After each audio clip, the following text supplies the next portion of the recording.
고린도전서 1장 1절에서 9절까지는 서신의 인사이고 도입부에 해당됩니다. 우리가 함께 오늘 읽은 10절 말씀은 본격적인 내용이 시작되는데 바울의 첫 말씀이 경고와 꾸지람으로 시작하고 있습니다. 바로 교회 분열을 꾸짖고 있는 오늘의 본문에 분쟁이라고 나오는 단어는 사실 분열이라는 단어를 쓰는 것이 더 적절하지 않을까 합니다.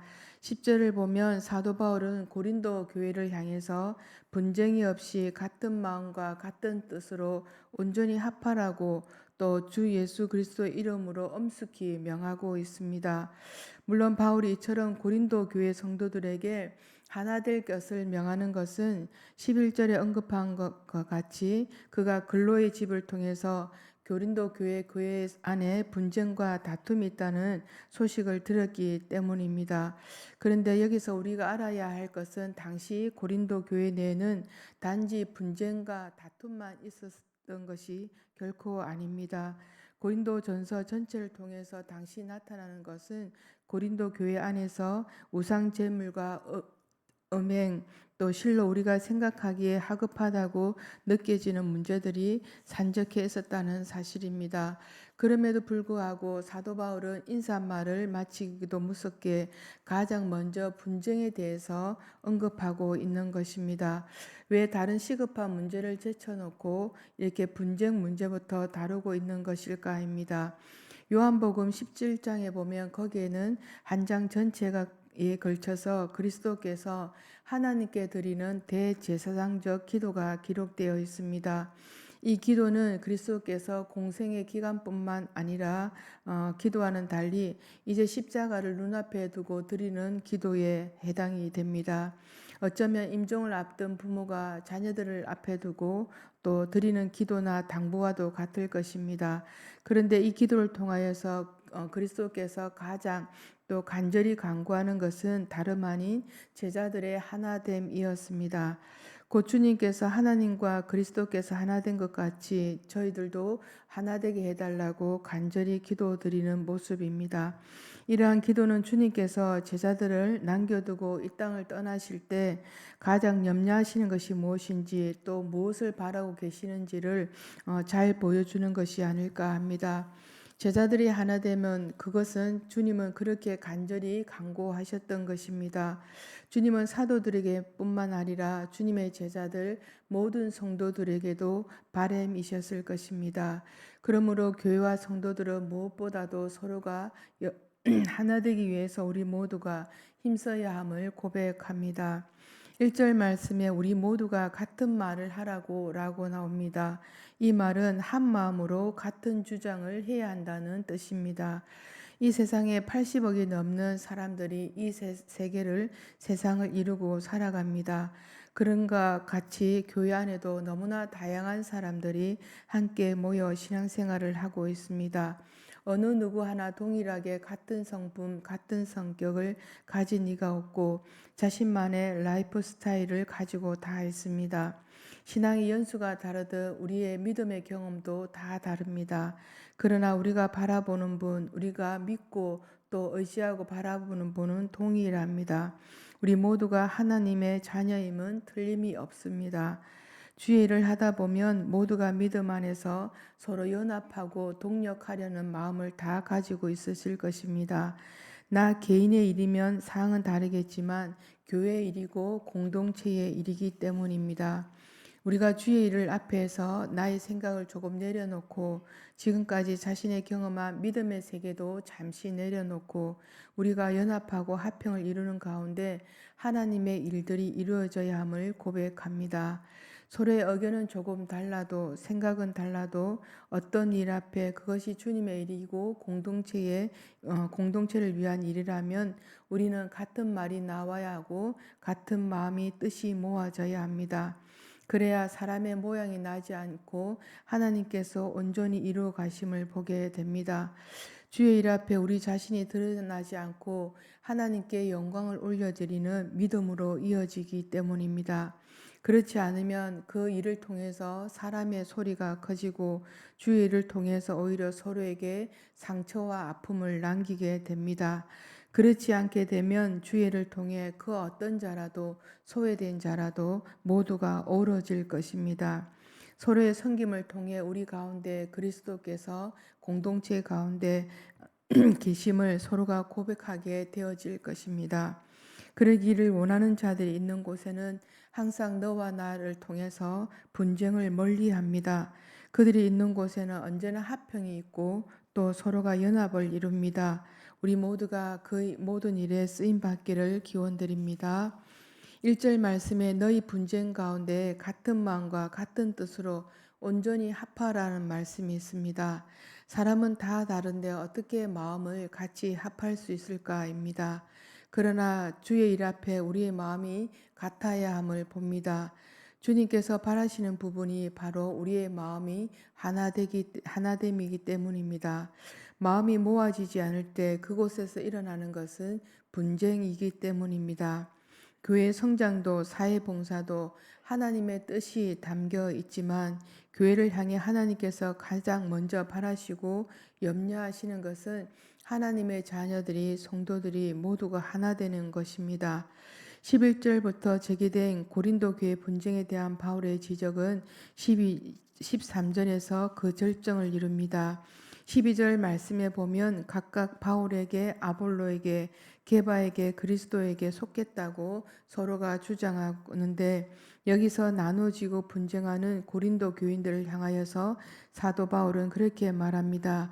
그리스도께서 어찌 나뉘었느냐라고 반문하고 있습니다. 그리고 신앙에 있어서 자기 곧 인간이 한 것은 아무것도 없음을 바울은 너희를 위하여 십자가에 못 박혔으며 바울의 이름으로 너희가 세례를 받았느냐라고 반문하고 강조하고 있습니다. 교회에서 분쟁은 결코 간단한 문제가 아닙니다. 한 그리스도, 한 성령, 한 아버지 안에서 세워진 교회입니다. 또한 교회는 그리스도의 몸입니다. 그러므로 교회 분열이나 분쟁은 그리스도의 몸을 나누는 일이 됩니다. 누가 내 몸을 찢었다고 생각해 보면 과연 용서가 할 수 있을까입니다. 그리스도의 몸을 나누는 분열과 다툼은 결코 하나님께서 용서받지 못하는 큰 잘못이 됩니다. 제가 처음 교회 사역을 나간 곳이 그러한 사실을 모르고 가게 되었습니다. 교회 안에 분쟁이 일어나고 그 일로 인하여서 1,000명이 넘는 대형 교회인데 성도들이 반으로 흩어지고 또 반만 남게 되었는데 그 안에서 3년 동안 싸웠다고 합니다. 그것도 예배 잘 드리고 나와서 서로가 반으로 나눠져서 매 주일마다 그렇게 3년을 싸웠다고 합니다. 그동안 싸우는 동안 젊은이들은 다 떠나고 부모님과 같이 교회 나오는 자녀들은 그 모습을 보고 또 교회를 떠나고 새벽마다 교회 나와 기도하시는 어르신들도 힘들게 하였다고 합니다. 연로하신 어르신들이 할 수 있는 게 기도밖에 없다고 나와서 기도하시는 어르신들에게 무력으로 그들을 또 이렇게 못하게 했다고 합니다. 그것도 동네 한복판에 교회가 있었는데 이 광경을 본 믿지 않는 사람들의 기억 속에 무엇이 남아 있을까입니다. 교회는 많은 사람들이 있습니다. 각기 다른 문화와 가치관, 습관, 연령과 또 성별, 은사들 모두가 서로 다 다릅니다. 때문에 어떠한 문제에 있어서도 서로의 의견이 일치가 되지 않을 수 있습니다. 또 각자의 신앙에 있어서도 중요성을 두는 것이 다 다를 수 있습니다. 하지만 다양성을 절대화해서 다른 사람들과 차별을 두고 자신들만의 생각이 진리인 것처럼 주장하는 것은 잘못된 것입니다. 왜냐하면 나와 다른 사람의 다양성을 인정하지 않고 다른 사람들과 자신들을 분리시키려는 마음을 가진 것이기 때문입니다. 성도님, 교회는 하나의 유기체입니다. 다양한 지체들이 모여서 합하여져 이루어진 것입니다. 어찌 팔이 다리와 다르다고 몸에서 떨어지겠다고 하면 어찌합니까?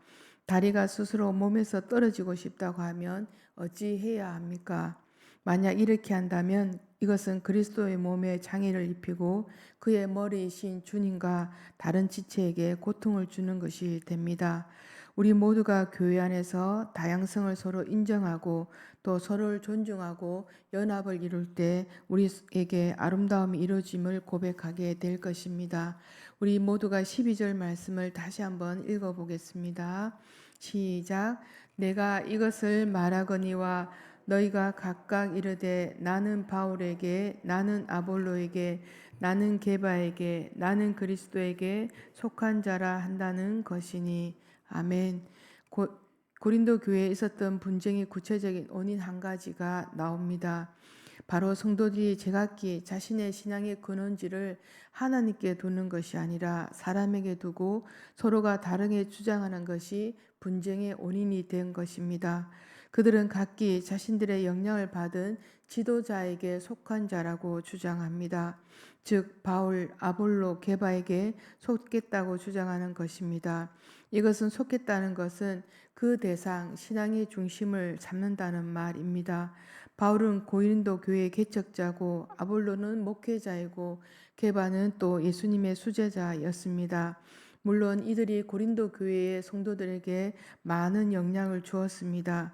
그들의 돌봄이 있었기 때문에 신앙생활도 시작하였고 세례도 받고 교회 생활도 했습니다.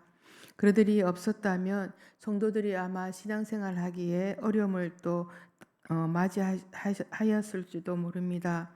어떤 사람이 자신의 신앙에 영향을 미쳤다고 해서 그 사람을 나의 신앙의 대상으로 삼는다는 것은 매우 잘못된 것입니다.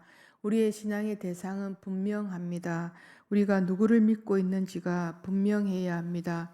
우리의 신앙의 대상, 우리가 닮아야 할 분이 분명한데 사람을 자신이 닮아가야 할 대상으로 삼는 것은 어리석음입니다.